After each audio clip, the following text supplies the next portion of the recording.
everyone, it's Amy and welcome back to my channel. Firstly, if you didn't see yesterday's video, you're gonna want to go and do that first because otherwise this will make no sense to you at all. If you did see yesterday's video, then we don't need a whole hoo-ha introduction. We're just gonna jump straight in to this creepypasta story about the creepy children with the doors because I need to know what is happening. After that cruel prank, the noises at night returned unabated. The strangeness started to leak. The night was no longer its sole province. I was waiting for Belle outside the upstairs toilet another Saturday afternoon when I heard the familiar taunting voices start up over the sound of the shower. A chorus of children's voices, saying something with a strange cadence, a chant almost. Stay, they seemed to say. Stay, stay, stay. They were in there. There was no way for them to escape. I found the door unlocked. I turned the knob, braced my legs and threw the door open, and found nothing. Hot water still gushed from the shower head. Steam billowed out from the cooler air in the corridor. No one was there. I'd seen her go in. I would have wagered my life on it, and yet she was gone. The giggling had started again, coming down the corridor, mocking. Her room. I bolted down the corridor. I found her there, a towel wrapped around her bare body, staring at me with cold mirth from her bed. Her dripping hair had left a trail of water on the wooden floor, a trail which led to the wall with the painted door. I felt her eyes trailing me as I left the room. I shut the shower off, looking for how my daughter and the voices had escaped the tiny toilet. It took a minute.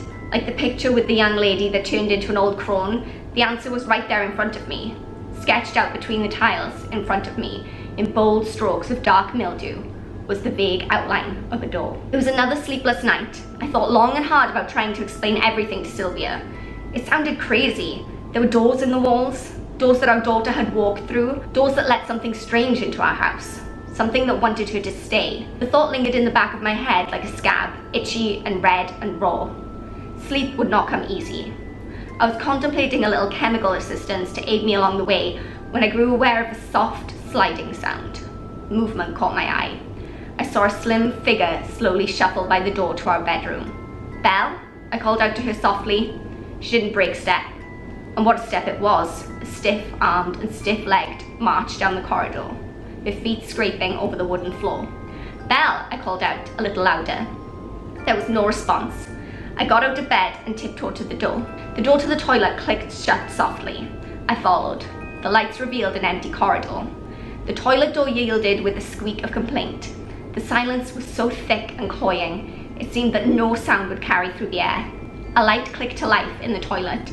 Shadows leapt and danced with its first few flickers. The shower curtain swayed. The draft I'd let in when I opened the door, I told myself, but it did not help. I chided myself for my childish fears, but the flutter in my gut remained. I yanked the curtain aside roughly, my other hand balled into a fist to protect myself. From what? My daughter? Nothing awaited me on the other side of the curtain.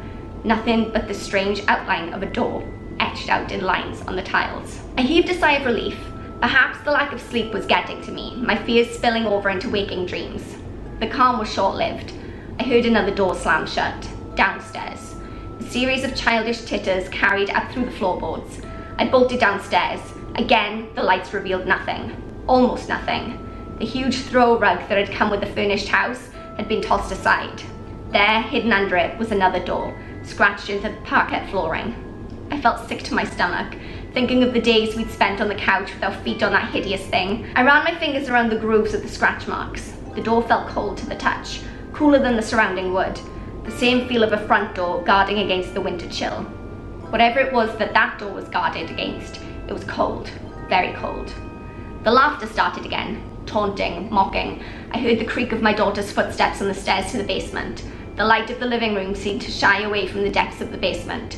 I could make out Belle's outline, just where the light of the living room met the darkness of the basement. The light switch was at the foot of the stairs. The steps sang under my weight. Belle didn't turn around. I reached out to grab her shoulder. Her bony shoulder was ice cold. I pulled her towards me. I could just nearly see her face. Something blotted out the light. I blinked at the silhouette at the top of the staircase. Daddy, why are all the lights on? Belle's voice.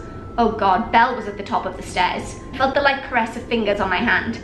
The girl in front of me, her fingers on mine. Her voice was a hoarse whisper, as though forced from a throat long turned to dust.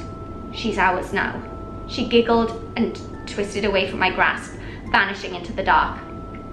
The dark space under the house suddenly filled with the patter of feet on the dusty floor. 2 pairs, 3 pairs, until it seemed the entire legion of light feet were dancing across our floor. The sound was deafening in the confined space. I reached forward and thumbed the light switch, only to be greeted by silence and the slowly settling dust. Something was wrong with the wall again. I already knew what to expect. With a sweep of my hand, I cleared the dust from the wall. Just as I expected, another door. This was a huge set of double doors, painted on the wall with garish colours. Just before I left the basement, I saw the clean circles on the floor where the opening door had swept the dust away. We had to go. There was something dark in the house, something wholly unnatural about those strange painted doors. I sprinted up the stairs. Grab some clothes, I told Belle as I passed her. I did not stop to see if there was a shred of understanding in her blank eyes. She turned and followed me silently upstairs. I shook Sylvia awake roughly. 4 weeks to the day we'd moved in and we were fleeing our own home. She blinked the sleep from her eyes. In hushed tones, I tried to explain the situation to her. The painted doors, the sounds of the children, the danger we were all in. Her expression slowly changed from sleepy bewilderment to one of disbelief and annoyance. She told me that I was overreacting, that the stress of the move and our job was taking its toll on me. We would talk about it in the morning, she said. Get help from a doctor if we needed to. I grew increasingly agitated at her apathy. I begged her to humour me for just one night, for our family to shift to a motel for just a single evening. Our conversation grew heated. All this was cut short when Belle reappeared in our doorway. Her hair was wild, her eyes burning with some inner fire. You should go now. All the doors are closing soon. I must stay with them.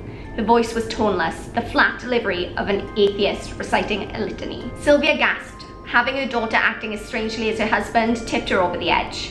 Weeping, she rushed forward and held Belle close to her. You're not going anywhere. This isn't real. Daddy's sick. He's made you sick too. You and I will get away from here. Get away from Daddy. Those words felt like physical blows. I felt sick. My wife started pulling at Belle's hand, trying to move her. Belle stood fast, and there was nothing my wife, with her advantages in strength and weight, could do to shift her an inch. Sensing their prey about to evade them, the things in the house grew restless. A room filled with the sound of feet on the floor, the sound of little feet running up and down the corridors. With a squeak, Sylvia pulled the door shut and leaned against it. The door shuddered on its hinges as unseen things flung themselves against it. Unsuccessful, the house grew silent. Sylvia stared at the doorknob. I shook my head, stepping off the bed. I'd just gotten onto my feet when a new horror showed itself. Our wall was stretching, distending like a boil, bulging obscenely towards us. There was a door in our room, under the wallpaper. It had been there all along. Sylvia began to sob, big hiccuping sobs of fear. We heard the tearing sound of the glue ripping off the walls. The blister on the wall took shape. I saw the hard edge of the door pressing, straining against the wallpaper. And behind that, the sharp points of fingers pressing against outwards. Many, many pairs of hands. And then, a rip. A pale finger burst through the thick wallpaper. It hooked downwards and began to tear at the fabric. Sylvia and I were transfixed by the sight, paralysed by fear. Sylvia screamed as Belle tore herself free from her mother's grasp. Belle took a step forward and placed her hand on the light switch. In that moment, I saw my daughter again, for the last time. Her eyes sparkled with tears. Don't look. You don't want to see them. I love you. With a flick of her wrist, she plunged the room into total darkness. The sound of the wallpaper ripping was very loud. The temperature in the room fell. It felt larger somehow, that we weren't in the bedroom of our home anymore, but in some vast and empty space. A chill wind blew, and it smelt of dry dust. When the wind died down, we were alone in our room. Our girl was gone. What is there left to say after that? We did what we could. We moved into a motel. The police came. They looked for prints. They asked questions. They took pictures. They broke down the walls behind the doors with their hammers. Nothing. The detectives came. They asked more questions. Hard questions sometimes. They took me away for a while. The doctors came. They asked me about my parents, about our family, if I'd ever hurt my daughter. The doctors found nothing wrong with me. The cops found nothing in my house. The detectives found nothing false in our story. They let me go. Sylvia and I stayed at her parents for a month. Belle's disappearance ripped a hole in our lives. We tried. Some things just don't heal right. Others don't heal at all. Things weren't the same. The split was amicable. We just drifted. No arguments, no fights. just a slow death of the love that had once bound us. And what then? I came here. There was nowhere else I could go. The first night was the hardest. The bedroom was out of the question. I spent the first night on the couch hugging a bottle of Jack. It was midnight when the laughter woke me. They were still here in the house. Through the tinkling of the laughter, I could pick out just a single voice. A father never forgets the voice of his child. The doors were gone, but they were still there.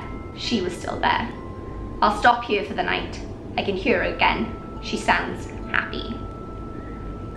Okay, so that was really scary, and I'm not gonna sleep ever again, okay? To be fair, like, I'm glad the ending wasn't super scary, and it was almost kind of like a nice ending. I mean, he's clearly becoming an alcoholic and sleeping on a sofa in a haunted house, which is not super happy, but at least he can hear his daughter's voice, and you gotta look for the positives.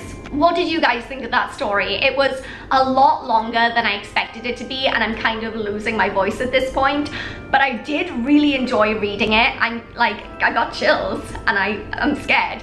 But it was fun. Let me know, did you guys like this video? Did you like this story? Did you like seeing me freaked out as all heck? Because, I mean, I am. If you guys did enjoy this video, don't forget to go ahead and give it a thumbs up to let me know. Click that subscribe button to join our oddball family. And for those of you who are already subscribed, thank you guys so much. You're my oddballs and I love you. Go ahead and let me know in the comment section what kinds of Halloween type videos you would like to see this October. I am so down for Halloween. I'm so ready to make some more creepy videos. What do you want to see? You want to see some more videos like this? You want to see more creepy stories where I like lose my mind? I can do that. You just let me know. But until next time, thank you guys so much for watching. I love you all so much, and I will see you all soon. Bye.